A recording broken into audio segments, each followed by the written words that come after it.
Today we're going to be looking at communicating effectively. The point of today's session is we're going to improve your communication skills by looking at the key concepts that's going to enable you to communicate effectively. Whether it's part of your speaking and listening assessment, your endpoint assessment, or if you just want to improve your communication skills for your job role. First thing we're going to be looking at is when might you have to give a presentation. So some examples of this might be staff training. If you're in a management position, you might have to give presentation to staff.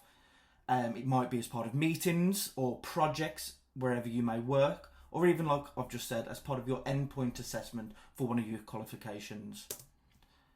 Before we get into it, have a think. What do you think is important when presenting? Maybe just make a few notes of these.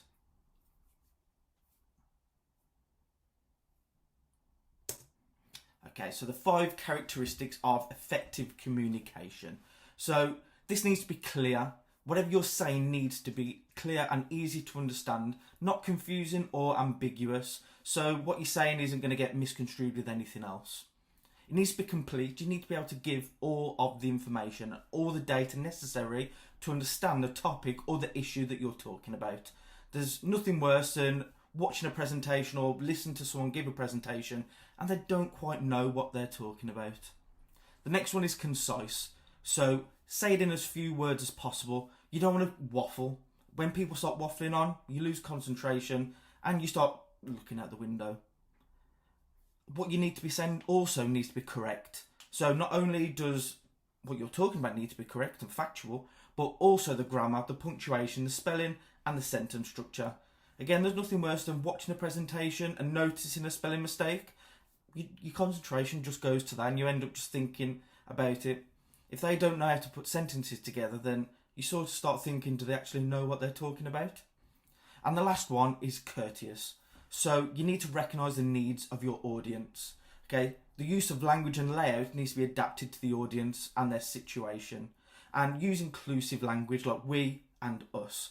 So based off whoever you're talking to, obviously you need to adapt it to their needs. So if it's a professional presentation to management, it's going to be very professional using technical language. Whereas it's to fellow staff members, you might be using a little bit of more colloquial language, a bit of slang, and a bit inclusive to involve them in it. Okay, so some more top tips. So start off strong. Okay, the beginning of the presentation is crucial. You need to grab their attention and make sure you hold on to it. Like the picture says, it's all about the hook. Okay, different examples of this might be a story. Okay, give them a story to listen to. Okay, it grabs their attention and they start to relate.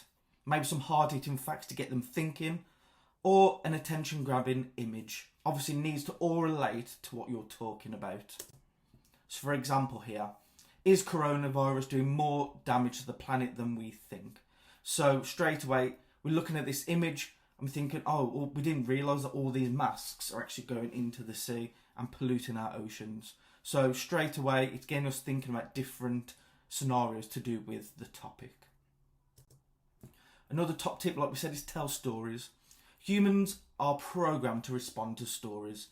Okay, stories help us to pay attention, connect emotionally to a topic, and also to remember things. We're more likely to remember the story rather than facts and statistics. If you use stories in your presentation, your audience are more likely to engage and to remember it afterwards. It's a good idea to start with a story, but there is also a wider point too. You need your presentation itself to act like a story. Okay, so think about what story you are telling to your audience and create a presentation to tell it. Okay, so here's an example. So obviously litter picking on a beach and just giving your own experiences. So it was during this recent beach clean that I began to see the devastating effects plastics were causing to our local environment. I knew something had to change. Okay, another top tip is avoid death by PowerPoint. Okay, remember that the PowerPoint presentation is not the power and it's not the point. Okay, the point is what you're saying. The power is what you are saying. Okay, nothing worse than watching a presentation and it's just someone reading. Okay, reading slide after slide with just massive bulks of text all over the place. It's boring, let's be honest. Okay, as you can tell from this presentation, I'm not just saying what is on the slides, I'm also elaborating. Okay, so you have your key points down, okay, but then you elaborate. Okay, it's a presentation, not a story. We're not just reading constantly. Okay, we don't want overcrowded slides. Okay, it just looks like there's too much information going on and people lose interest. So focus on engaging with your audience. Their focus should be on you and what you have to say. Your focus again should be on them, not the screen. So if you do have a presentation that's behind you and you're stood in front of it, you need to be making eye contact with the audience, not just staring at the screen, not just staring at your notes in front of you. Okay, we need to be looking up, we need to be engaging. Okay, the audience are more likely to engage if you're looking at them and they're looking at you. Most importantly though, we need to make sure it's simple. Okay, so on your screen you've got a simple flowchart of the way it needs to be laid out. Okay, so introduction, what are you going to be talking about today? Introduce your point. So the example here is, are single-use plastics destroying our marine life?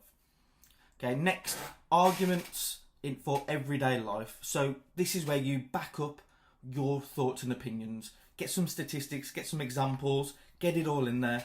Okay, 2 or 3 slides backing up your point. Okay, maybe give some links to where you found this information as well.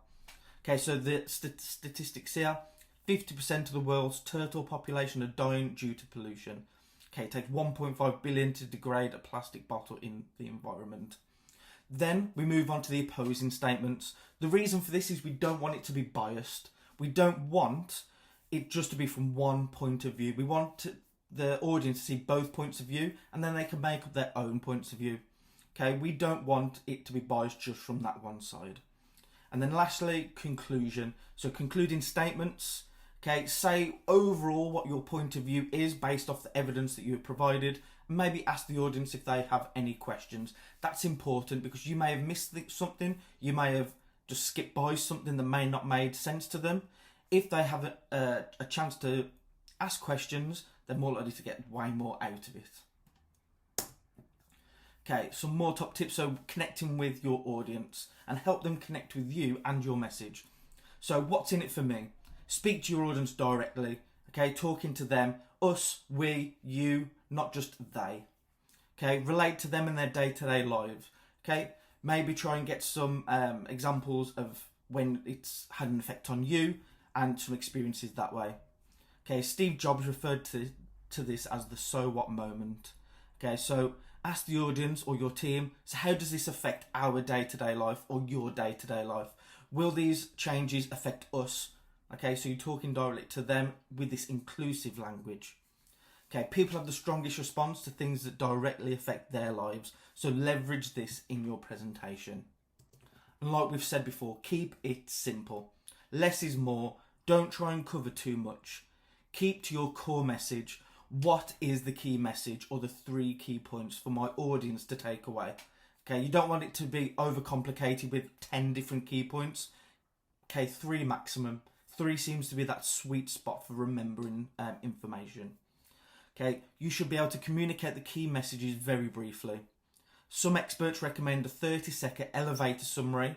Others that you can write it on the back of a business card or say it in no more than 15 words. Okay, so the key message from today is maybe keep it simple, keep it brief, connect with your audience, okay, and don't make it all about the PowerPoint. Those would be my key messages from today. Okay, whichever rule you choose, the most important thing is to keep your key message focused and brief. If you need to provide more information, then you can create bespoke handouts and give it out after the presentation, or provide your audience with links to further information.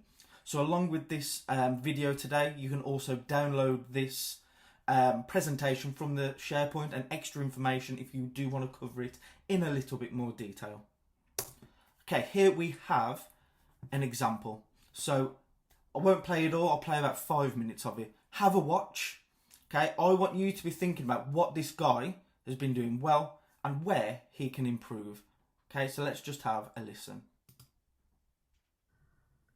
My name is Lombe and I'm going to be talking to you about animals and their different specialities that they have to survive. But before I start talking to you about my 3 favorite animals, here's a few facts about some certain animals which you might not have known. Did you know that an ostrich's eye is bigger than its brain. A chameleon's tongue is faster than a fighter jet when it comes out to get a fly. Ants can lift 50 times their own weight. A tarantula spider can survive for more than 2 years without food. No two zebras have the same stripe pattern. Beavers can hold their breath for about 45 minutes straight. Approximately 100 people die each year when they're stepped on by cows.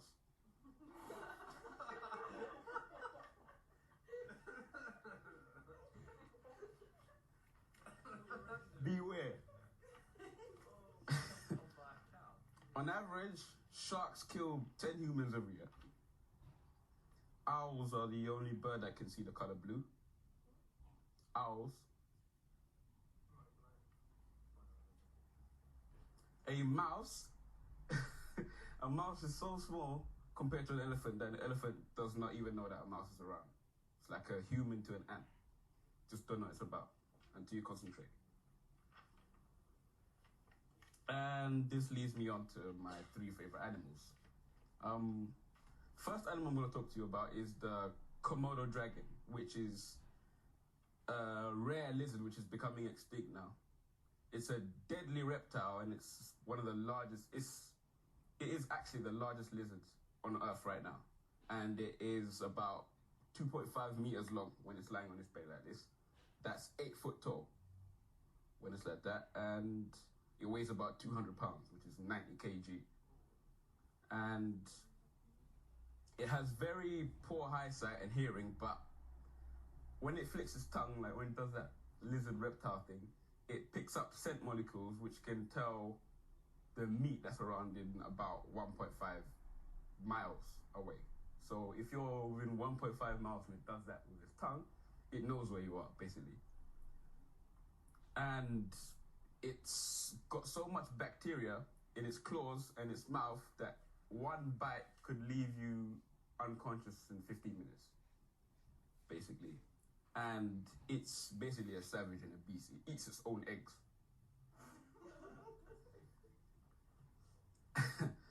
And it's got that tail as well. It's so strong, it's basically one big muscle.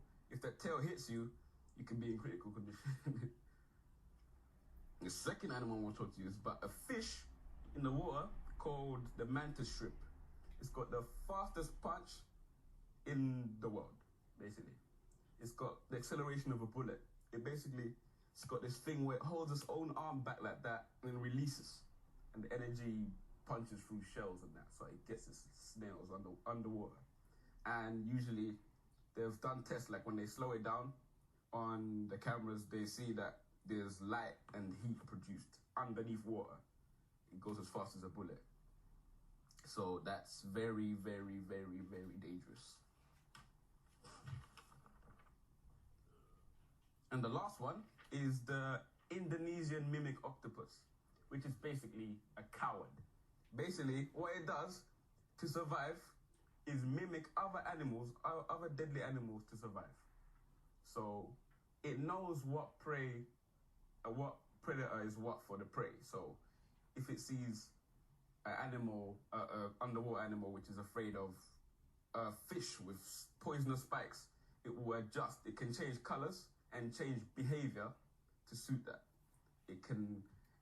It's very clever. If it sees like animals which are afraid of snakes, it tucks its body underneath and lets its tentacles hang out and it changes its colors. So my name is Lombe, and I'm going to be talking to you about... Thank you, Lombe. Okay, so what was good and where can Lombe improve?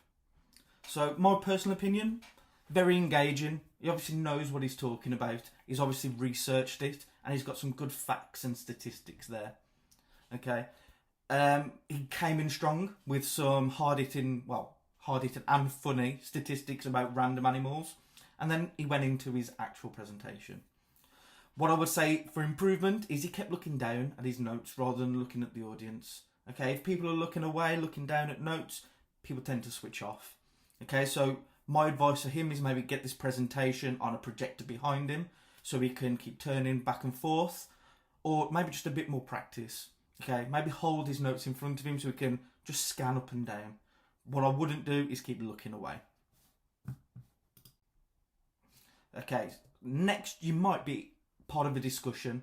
You might be part of a forum at work. You may be part of a discussion group where you might be asked to put your voice across with improvements or suggestions for your company. So what is a discussion?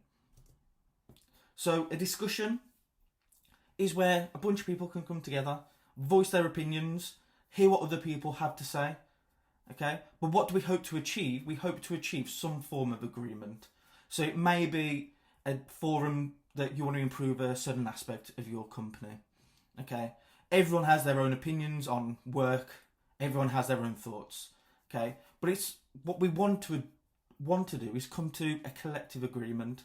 So it's not all about what you want. It's what you want as a company. Okay, so you listen to other people's opinions. They listen to your opinions. You might have to go, do you know what? Fantastic ideas. Yeah, let's do that. You might need to compromise on your own thoughts and opinions based off the data or the what's been presented to you. Okay, so why do we think that discussions are both important personally and professionally? Well, in my opinion, they're there to improve companies or us personally. Okay, we may have meetings with our management where we discuss how well we're getting on personally. Okay, we may be having, like we said, discussion groups. Okay, you may have to take on board what management is saying in order for you to improve. Okay, and then you might be telling them how you think the company can improve. And hopefully we can all come to some sort of agreement where everyone benefits. Well, that's the aim anyway. Okay, obviously we're not going to do this, but just a quick think. So,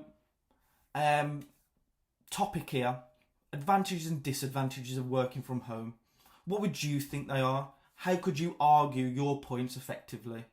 Okay, what methods could you do or use in order to get people to see your opinion and change their opinion to what you think?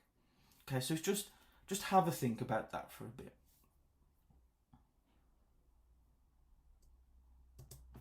Okay guys, I hope you found today's session useful. Okay, you can scroll back through if you missed anything. You can go download this presentation as well if you need it written down. I hope you learned something. I hope it's going to help you in your work, in your EPA or in your speaking and listening assessment. So just have a think about what did you find useful? What have you learned in today's session? What is the most useful thing that you can take away? And from here, what are your next steps? Thank you for listening, guys. See you soon.